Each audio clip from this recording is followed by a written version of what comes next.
मैं जनता को मेरा जागरूक अभियान जो हम आंदोलन कर रहे हैं इसको कंटिन्यू हम करेंगे।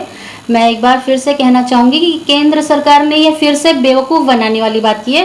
ये तो झूठ, सीधे ही आंखों में धूल झोंक रहे हैं। ये 2 महीने में 9400 रुपीज़ का जो पेट्रोल डीजल था वो अब 20 रुपये इन्होंने बढ़ाए 2 महीने में। और 2 महीने में जो 20 रुपये बढ़ाए थे तो उसके 7-8 रुपये अगर कम भी हुए हैं तब भी तो 12 रुपये बढ़े ही हैं 2 महीने में। तो महंगाई कोई कम नहीं की गई है, बेवकूफ़ बनाया गया है। जैसे वो छोटे बच्चे को उल्लू बनाते हैं कि 1 रुपये का सिक्का 20 पैसे बढ़े हैं वो दे दिया जाता है। मोदी सरकार से मैं फिर से कहूँगी, केंद्र सरकार से, कि अगर सच में आपको माताएं बहनों की जरा भी चिंता है तो आप ये गैस सिलेंडर के जो दाम कम किए हैं, जो 700 रुपये से आपने 1000 रुपये किए थे, अब सब्सिडी तो तब भी मिलती थी। कोरोना के समय 3 साल तो हमें कोई सब्सिडी नहीं मिली और अब कह रहे हैं ठीक है 200 रुपये की सब्सिडी मिलेगी।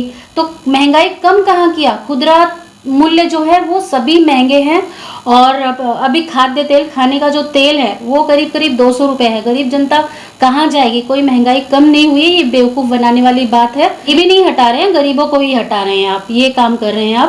आप गरीबी नहीं हटा रहे हैं तो गरीबों को हटाने का काम ना करिए और गरीबों के बारे में सोचिए और क्या करना है उसके लिए एक सिस्टम लाइए।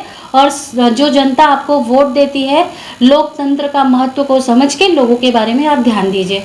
लोगों ने आज एक प्रेस कॉन्फ्रेंस की है और कहा है महाराष्ट्र सरकार वैट कम करे जो पेट्रोल डीजल और दूसरे चीजें हैं उस पर। इस पर आपकी क्या प्रतिक्रिया रहेगी? इस पे मैं यही कहना चाहूँगी कि जब हमारे भारत सरकार जो है, मुखिया ही जब गलत कर रहा है तो बच्चे तो गलत करेंगे ही।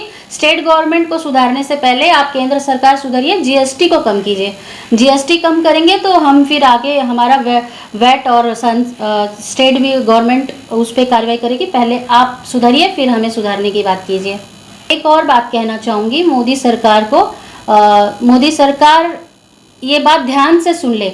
बच्चे आज भी भूखे सो रहे हैं, कुपोषण हो रहा है, माताएं आज भी रो रही हैं और इसकी वजह से ये जो भूखमरी है, जो महंगाई है, अगर इसकी वजह से किसी की भी जान जाती है तो इसकी जिम्मेदार मोदी सरकार होगी, केंद्र सरकार होगी, बीजेपी सरकार होगी। जिसकी भी जान जाएगी भूखमरी से और महंगाई से, किसी को अटैक आया तो इसकी केंद्र सरकार जिम्मेदार होगी, बीजेपी सरकार इसकी जिम्मेदार होगी।